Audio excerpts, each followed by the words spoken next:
Hello all, எல்லாருக்கும் வணக்கம். Welcome to arcs எனக்கு பிடித்த சமையல். இன்றைக்கி நம்ம பார்க்க போகிற ரெசிபி காராமணியில் ஒரு மசால்.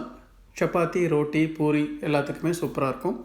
கொஞ்சமாக உருளைக்கிழங்கு சேர்த்து காராமணியில் மசால் எப்படி பண்ணுறதுன்னு தான் இன்றைக்கி பார்க்க போகிறோம். நம்ம சேனலுக்கு என்ன சப்ஸ்கிரைப் பண்ணலன்னா சப்ஸ்கிரைப் பண்ணிவிடுங்க, பெல் பட்டனையும் கிளிக் பண்ணிவிடுங்க. காராமணி நல்ல ஒரு ப்ரோட்டீன் ரிச்சான ஒரு பீன்ஸு. அதே மாதிரி கொஞ்சம் கால்சியம் கூட இதில் இருக்குது. ரொம்ப சிம்பிள் தான். இந்த ரெசிபி அப்படியே ஃபாலோ பண்ணுங்கள். ஃபஸ்ட்டு காராமணி எடுத்து ஒரு 150 கிராம்ஸ் அதை ஓவர் நைட் ஊற வச்சுட்டு அதில் ப்ரெஷர் குக் பண்ண போகிறோம். முழுகிற அளவுக்கு வாட்டர் சேர்த்துட்டு 1/2 டீஸ்பூன் அளவுக்கு உப்பு சேர்த்துருங்க. உப்பு சேர்த்துட்டு 4 to 5 விசில் விட்டுடலாம்.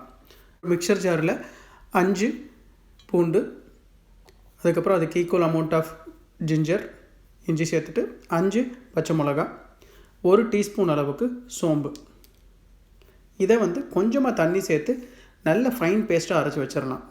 இந்த மசாலா நம்ம ஆனியன்லாம் வதங்கினதுக்கப்புறம் சேர்ப்போம். அப்புறம் ஒரு பாத்திரத்தை எடுத்து 3 டேபிள் ஸ்பூன் அளவுக்கு ஆயில் சேர்த்துக்கலாம். ஆயில் சூடானதுக்கப்புறமா பட்டை ஒரு துண்டு, கிராம்பு ஒரு 4-5 பீஸ் சேர்த்துக்கோங்க.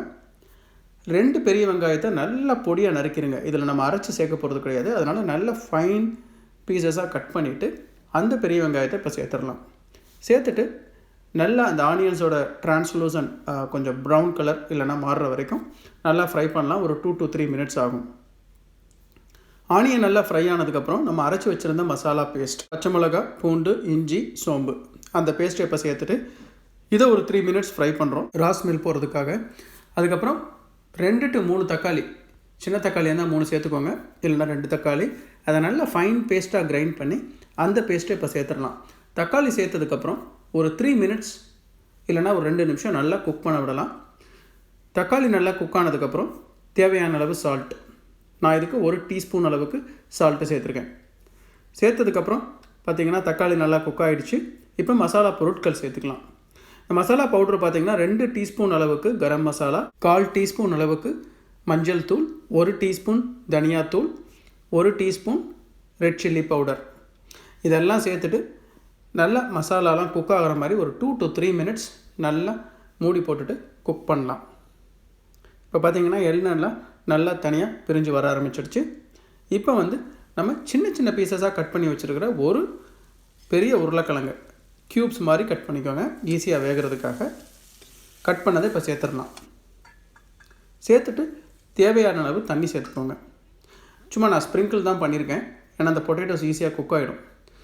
அதை ஒரு 3 to 5 மினிட்ஸ் குக் பண்ணிங்கன்னா பொட்டேட்டோஸ் குக் ஆனதுக்கப்புறமா நம்ம ப்ரெஷர் குக் பண்ணி எடுத்து வச்சுருந்த காராமணியை சேர்த்துட்டு நல்லா மிக்ஸ் பண்ணதுக்கப்புறமா தேவையான அளவு ஹாட் வாட்டர் ஊற்றிக்கலாம். நான் 1 கப் அளவுக்கு ஹாட் வாட்டர் சேர்த்துருக்கேன். சேர்த்துட்டு இன்னொரு 5 மினிட்ஸ் குக் பண்ண விடலாம். இப்போ என்னென்னா பொட்டேட்டோ அண்ட் காராமணி நல்லா மசால் கூட நல்லா பைண்ட் ஆகி வரும். அவ்வளோதாங்க, நம்ம மசால் ரெடி. ஸ்டவ் ஆஃப் பண்ணுறதுக்கு முன்னாடி கொஞ்சமாக கசூரி மேத்தி லீவ்ஸ் தூவிட்டு ஸ்டவ் ஆஃப் பண்ணிவிடுங்க. இந்த டெக்ஸ்சர் பாருங்கள், சூப்பராக இருக்கும். அவ்வளோதாங்க, சிம்பிளான ஒரு ரெசிபி. காராமணி கொஞ்சமாக உருளைக்கிழங்கு சேர்த்து சப்பாத்தி, பூரி எல்லாத்துக்குமே செட் ஆகிற மாதிரி ஒரு ஈஸியான ரெசிபி. காராமணி உங்களுக்கு பிடிக்கும், அந்த புளிக்குழம்புலாம் வச்சு அவ்வளோ பிடிக்கும் அப்படின்ட்டு இருந்தீங்கன்னா இந்த மசால் ட்ரை பண்ணுங்கள்.